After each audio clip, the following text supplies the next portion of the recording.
Hey guys, it's Nina, and of course the plane goes over. So if you want me to read any of your spooky experiences, spookynews@yahoo.com, spookynews@yahoo.com. I have a few. The first one was sent in anonymous, and she labeled it the girls' weekend. I still don't know what we saw that weekend. It was supposed to be a girls' trip. Me, Jess, and Lainey camping out near Mount Shasta. We picked a quiet site by a stream miles away from anyone. The ranger warned us about bears, but Jess just laughed and said we'll blast the music really loud. By noon, we started noticing weird stuff.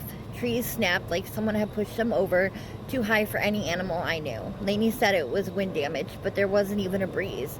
Around 6 p.m. we heard it. This deep wet grunt from the woods. Not a bear, not a moose. It sounded human, almost like someone trying not to breathe too loud. When night fell, we all went into one tent. The air smelled like wet fur and pennies. At first it was quiet, then we heard footsteps, slow, heavy, circling. Jess whispered, "It's bipedal." The crunch of leaves stopped right outside. Something brushed against the tent, and we could see it. A hand, too long, too thin, dragging its nails across the nylon. The outline of fingers spread wider than any man's hand I had ever seen. Lainey screamed. The hand froze. Then it started pressing down hard until the tent nearly collapsed on us. When I looked up, I swear I saw a shadow through the mesh. Glowing amber eyes blinking slowly at us. We bolted for the car barefoot. Behind us, something howled.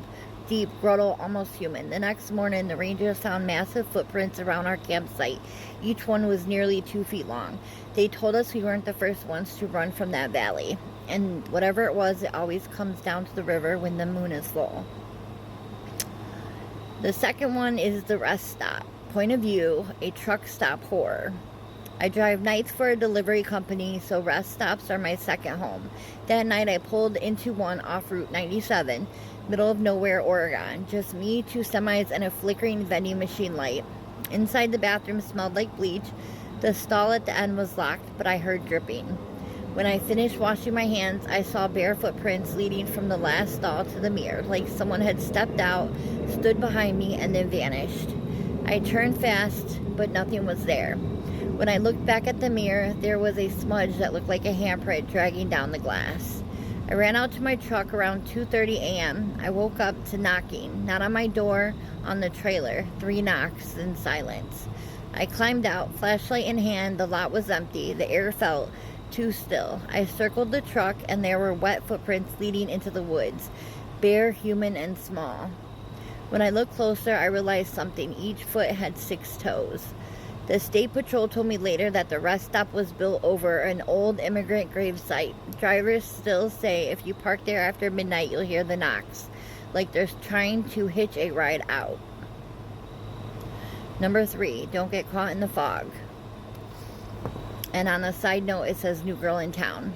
I moved to Crescent Hollow for a bartending job. It was a chill town, everyone friendly, small streets, quiet, but they all said the same thing: make sure you're inside before the fog rolls in. I laughed it off. I lived in San Francisco. I knew fog. That night, my shift ran late, around 1:45 a.m.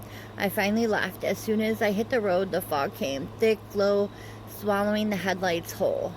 Then the radio cut out, just static.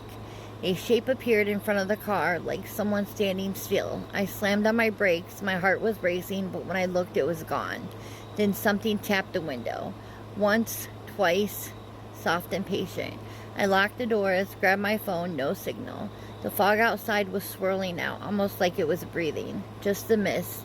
I saw a face pressed against the passenger window, pale, wet, mouth open like it was trying to scream. Then it vanished into the gray. I don't remember falling asleep, but I woke up to sunlight and the sheriff tapping on my window.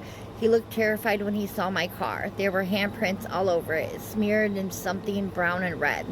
Now every time the fog rolls in, I swear I hear voices whispering my name. I don't ever think it really left me.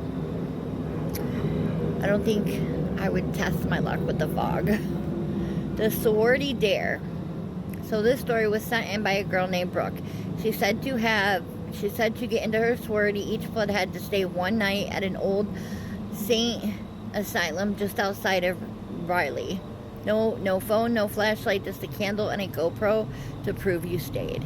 At 1 a.m., her candle went out. She said she didn't even feel the air move. When she lit it again, she was sitting in a different hallway, not the same one she started in.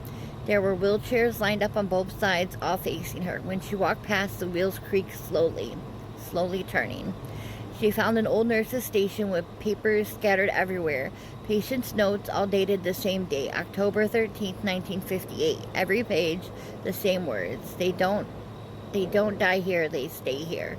Brooke said her camera caught something moving behind her, reflection in the broken glass. A nurse in full uniform standing completely still. The next morning, her friends found her outside the gate, barefoot, eyes wide, still clutching the candle. She doesn't talk anymore, just writes the same thing over and over again in her book. They don't die here, they stay here. That was kind of creepy, I'm not gonna lie. I don't know the validation of these stories, I just read them. The man at the end of the hall. I moved into an old boarding house. Cheap rent, month to month, cash only. I wish I could find one of those.